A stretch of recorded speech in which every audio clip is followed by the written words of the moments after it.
संघर्ष। वैसे तो ये एक सिर्फ शब्द है, लेकिन न जाने कितने जज्बातों को अपने अंदर समेट के बैठा है। ये कहानी मेरे दिल के सबसे ज्यादा करीब है क्योंकि ये लिखी गई है उसके जज्बातों से जिसकी उम्र थी सिर्फ एक दिन। रात के शायद 2 या 2:30 बजे का वक्त था। चारों ओर सन्नाटा फैला हुआ था और अचानक से उसमें छोटी सी हलचल हुई। कांच की पेटी का दरवाजा खुला। एक 20 साल की लड़की भागते हुए अंदर आई और बोली, साहब जल्दी देखिए, मेरी 1 दिन की बच्ची को सांस लेने में तकलीफ हो रही है। मेरे सामने एक 20 साल की लड़की गोद में एक बच्ची को उठाए खड़ी थी। उसकी गोद में रही वो 2 किलो 300 ग्राम की जिम्मेदारी उस 20 साल की लड़की के लिए उठाना शायद ज्यादा ही मुश्किल था। बच्ची की सांसें इतनी खराब थी कि मुझे तुरंत ही उसको वेंटिलेटर पर रखना पड़ा।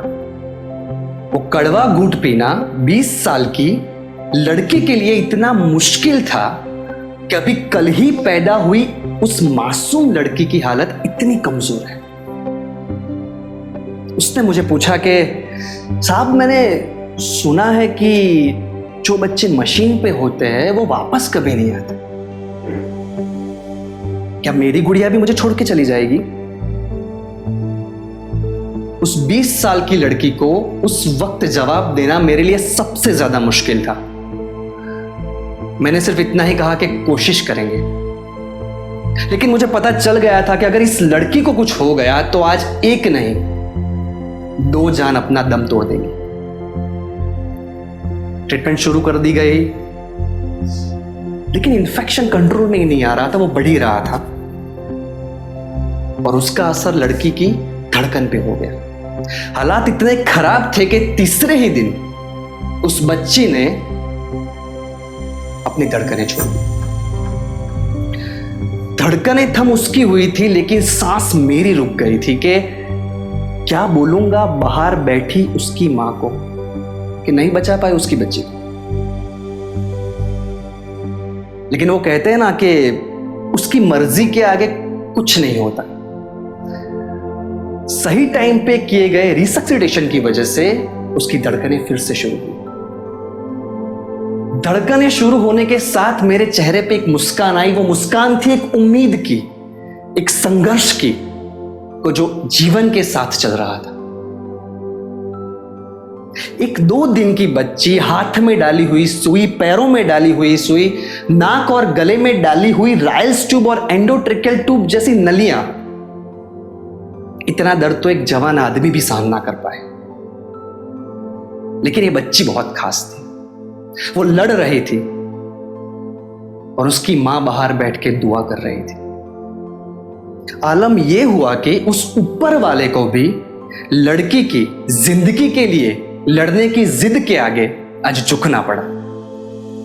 22वें दिन बच्ची को वेंटिलेटर से दूर किया गया। उसने अपने आप सांस लेनी शुरू की। 2 दिन के बाद बच्ची को उसकी मां के गोद में रखा गया। उस मां ने उस बच्ची को अपने सीने से लगाकर बहुत ही ज्यादा प्यार किया। वो खुशी के मारे फुट फुट के रोने लगी। मैं झूठ नहीं बोलूंगा जनाब, लेकिन वहां खड़े हर एक शख्स के आंखों में नमी थी और चेहरे पे मुस्कान थी। सबकी मेहनत आज बहुत ही ज्यादा रंग लाई थी। आखिरकार 30 दिन के संघर्ष के बाद फिर से वो कांच की पेटी का दरवाजा खुला और मां ने इस बच्ची को मिली नई जिंदगी के साथ अपना सफर शुरू किया। जाते जाते उसने मुझसे एक चीज कही थी कि भगवान हमेशा आपको खुश रखे। कई देर तक उसको जाते हुए मैं देखता रहा। मेरे पास बैठे हुए दोस्त ने मुझसे पूछा कि क्या देख रहा है। मैंने उससे कहा कि इंसान की शक्ल में मैंने आज एक देवी को देख लिया। लोग मुझे हमेशा पूछते हैं कि आप सिर्फ कहानियां ही लिखते हो कि डॉक्टरी भी करते हो। मैं उनको बड़े गर्व से कहता हूं कि कलम है जनाब, जहां चाहो वहां मुड़ जाती है। कलम है जनाब, जहां चाहो वहां मुड़ जाती है। किस्से, कहानियां, कविताएं तो लिखती ही है। किस्से, कविताएं, कहानियां तो लिखती ही है। अगर जज्बात की स्याही डालो ना तो जिंदगी भी लिखी जाती है। अगर जज्बात की स्याही डालो तो जिंदगी भी लिखी जाती है।